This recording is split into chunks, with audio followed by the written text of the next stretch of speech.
खोखली घाटी, एक नाम जो डर से फुसफुसाया जाता है। धुंध और दहशत में डूबा एक गांव, यह अनजान जिज्ञासु लोगों को अपना शिकार बनाती थी। थॉर्नवुड की कहानी खोखली घाटी पर एक दाग थी।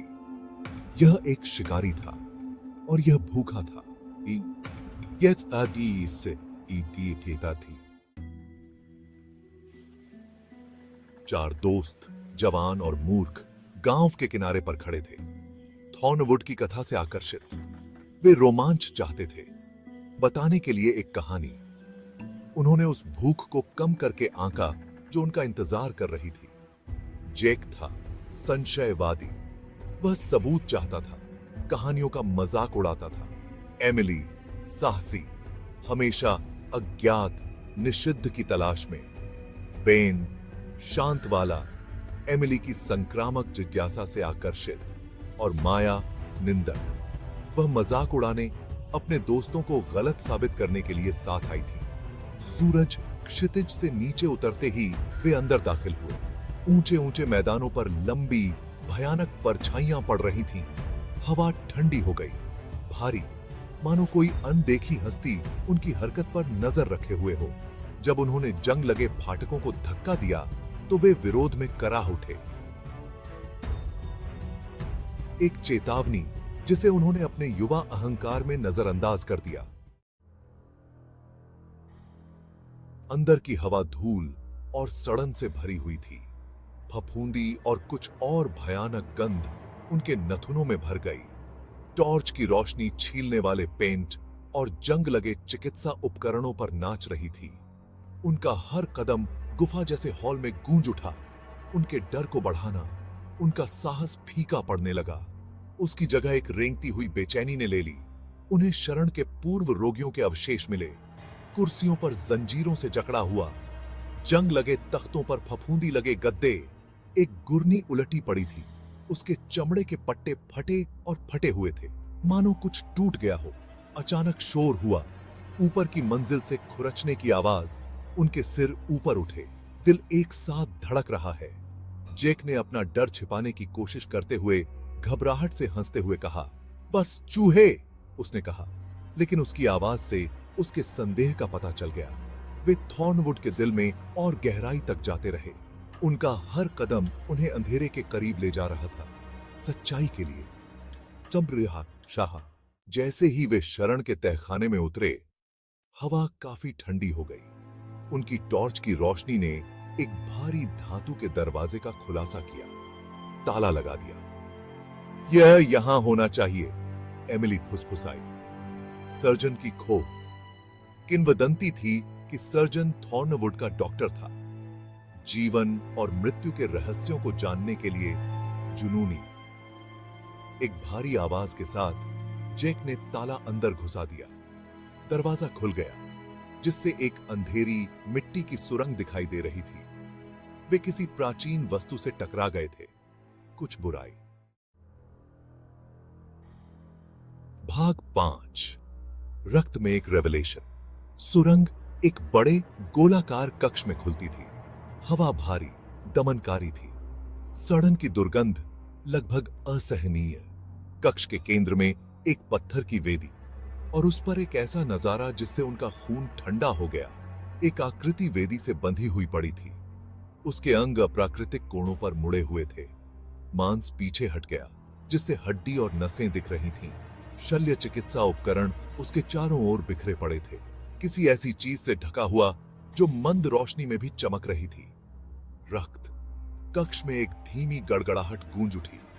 वे चारों ओर घूमे, उनकी टॉर्च अंधेरे से कट रही थी। उनके सीने में उनके दिल जोरों से धड़क रहे थे।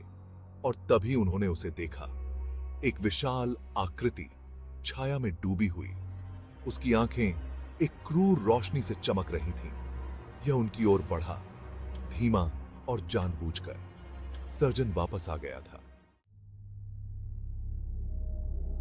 भाग 6। सत्य की कीमत। दहशत ने उन्हें जकड़ लिया। वे पीछे हटे, उनकी चीखें कक्ष में गूंज उठी। जेक फिसल गया, पीछे की ओर गिर गया। उसकी टॉर्च जमीन पर गिर गई, जिससे वे अंधेरे में डूब गए। एक खून जमा देने वाली चीख हवा में गूंज उठी। माया! वे अपनी टॉर्च के लिए लड़खड़ा गए। उनके हाथ बेकाबू होकर कांप रहे थे। बीम वापस जीवन में आ गई। डरावने दृश्य को रोशन कर रही थी। माया जमीन पर पड़ी थी। उसकी आंखें दहशत से फैली हुई थीं।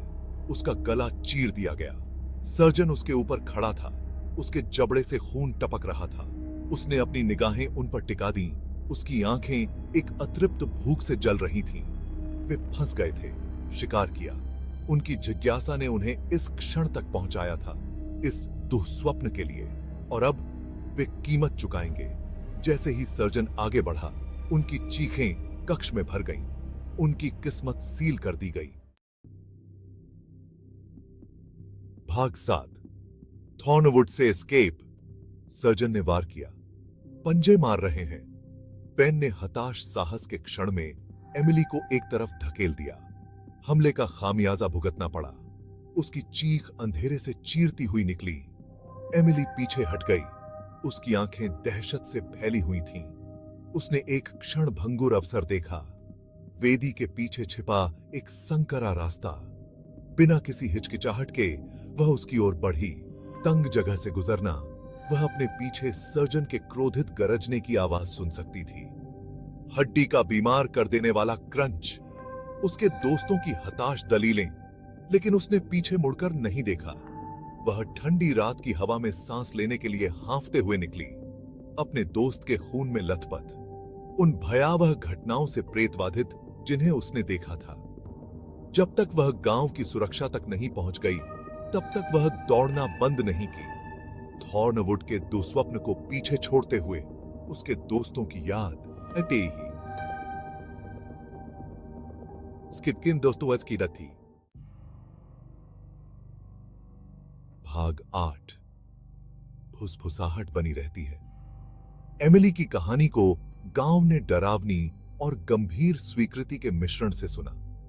वे थॉर्नवुड की सच्चाई जानते थे, उसके रहस्यों की कीमत। एमिली हमेशा के लिए बदल गई। चीखों से प्रेतवाधित, मौत की बदबू, सर्जन की ठंडी गणनात्मक निगाह।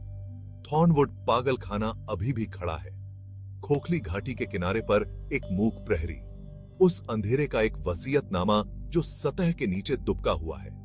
गांव वाले इससे एस्केपते हैं। उनकी फुसफुसाहट में डर और गम का भार होता है। मृतकों की विस्पर्स।